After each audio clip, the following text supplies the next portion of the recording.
Salam sejahtera tuan-tuan dan puan-puan yang amat dikasihi. Terima kasih sudah menonton di channel Isu Hangat TV. Baiklah, hari ini kita ada ulasan berkenaan dengan kekalahan calon PHBN di PRK Dun Sungai Bakap. Selepas selesai PRK Dun Sungai Bakap, di sana PHBN telah kalah oleh Perikatan Nasional, dan dengan itu timbul persoalan terhadap kekuatan perpaduan dalam kerajaan perpaduan antara Pakatan Harapan dan Barisan Nasional. Adakah perpaduan itu kukuh atau rapuh? Ini persoalan yang paling famous sekarang, yang paling orang tertanya-tanya sekarang, karena seluruh rakyat Malaysia menonton atau melihat keputusan pada PRK Dun Sungai Bakap itu, dan seperti sudah dijangka, keputusan kemenangan itu memihak kepada Perikatan Nasional di sana. Kenapa saya bilang sudah dijangka atau sudah diduga? Kita ikut ulasan ini sampai habis. Pelbagai teori yang dikemukakan bagi menjustifikasi kekalahan calon PHBN tersebut. Rasanya bagus kita terus tengok komentar ataupun pandangan daripada pemimpin PH sendiri.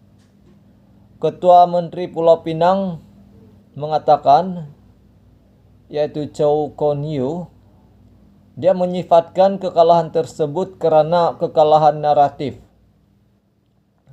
Beliau berhujah bahwa kekalahan PHBN kali ini dan kemerosotan undi daripada pengundi Cina secara khusus adalah disebabkan oleh pelbagai isu nasional seperti subsidi, persepsi inflasi, kos sara hidup, dan beban rakyat yang perlu mereka hadapi. Mungkin itu sudah melibatkan kenaikan harga diesel yang mendadak naik RM1.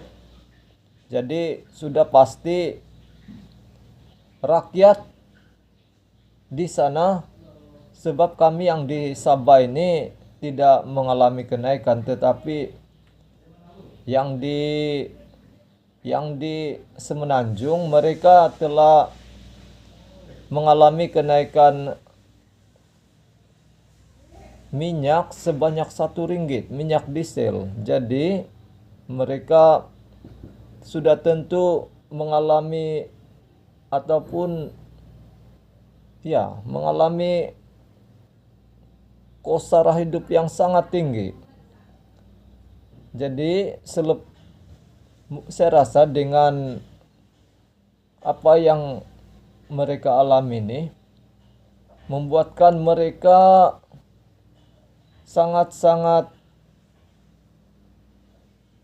terkejut dengan tindakan kerajaan perpaduan. Dekat-dekat dengan PRK, kenaikan pula berlaku, kenaikan minyak. Jadi mungkin itulah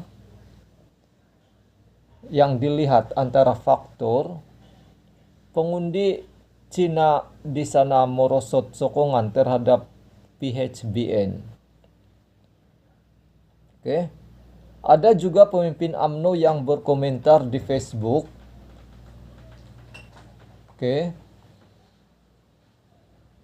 Dengan lantang menyalahkan pemimpin PKR tertentu yang dianggap mengeluarkan kenyataan yang tidak bijak, lalu membawa kekalahan calon PKR di Sungai Bakap.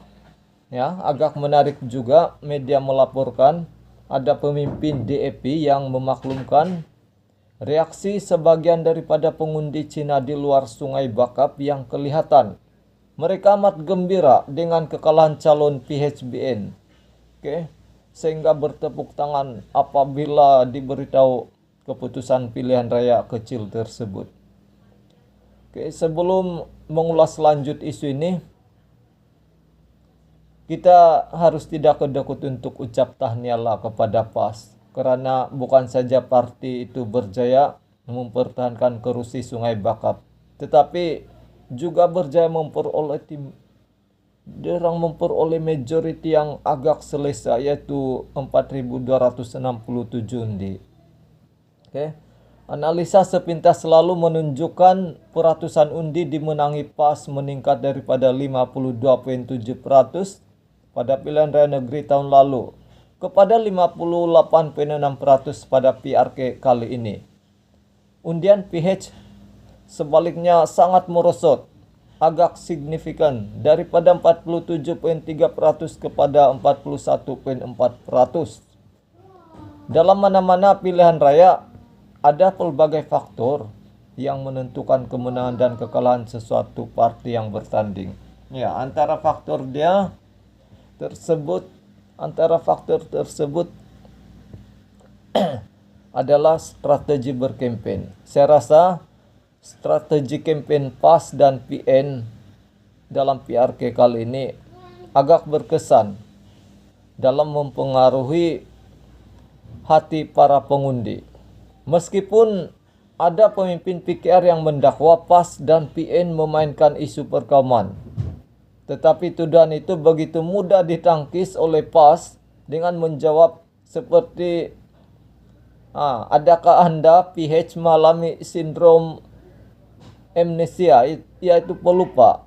Tidakkah kamu sadar bahwa parti yang menjadi juara bertahan isu perkauman kini sedang bersama Anda dalam kerajaan madani, kata mereka.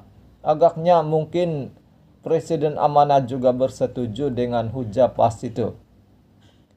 Secara kebetulan memang wujud dasar dan tindak tanduk kerajaan madani yang ibarat memberi bola tanggung kepada PAS PN untuk smash tersebut berjaya mematikan pergerakan lawan. Dalam politik, khususnya politik tanah air, ada satu isu yang semua parti politik sama sekali tidak boleh pandang ringan. Ya ibarat zon larangan yang tiada parti boleh memasukinya. Oke, kamu tahu apa isu itu? Jawabannya adalah isu kos sara hidup rakyat. Sama ada kerajaan madani suka atau tidak, kita memberitahu hal ini. Isu bebanan kos sara hidup memang wujud dan begitu mencengkam rakyat ketika ini. Oke, saya sendiri dapat merasakan hal tersebut. Dan sudah pasti semua rakyat merasakan hal tersebut. Isu kenaikan harga diesel. Kita sambung lagi isu diesel. Secara mendadak, memang mendadak kalau di Semenanjung. Oke. Bukan saja dikritik oleh sesetengah ahli ekonomi, malahan semua rakyat kelihatan begitu marah sekali kenaikan yang begitu mendadak. Oke. Justifikasi yang coba diberikan oleh pihak kerajaan madani bagi saya tidak begitu diterima oleh rakyat. Ya, mungkin saja isu penyelarasan subsidi diesel boleh memberi kesan positif kepada penerapan atau rating untuk kerajaan, tetapi untuk rakyat pula bagaimana? Oke. Rakyat di bawah, rakyat marhain ini sangat tidak relevan lah apabila mereka terbeban dengan kos sara hidup. Oke, bagi rakyat, kerajaan kena jaga kepentingan mereka. Ya, kerajaan perlu cari inisiatif supaya rakyat tidak terbeban dengan apa tindakan yang akan diambil. Oke.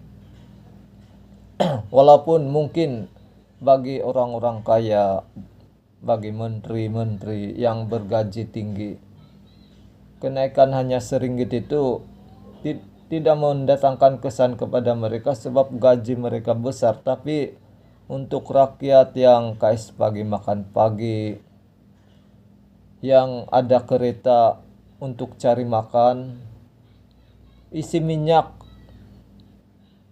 yang begitu mahal sekali bagi rakyat biasa, sudah pasti membuat mereka marah kepada kerajaan dan mereka tidak lagi akan mengundi kerajaan yang sekarang.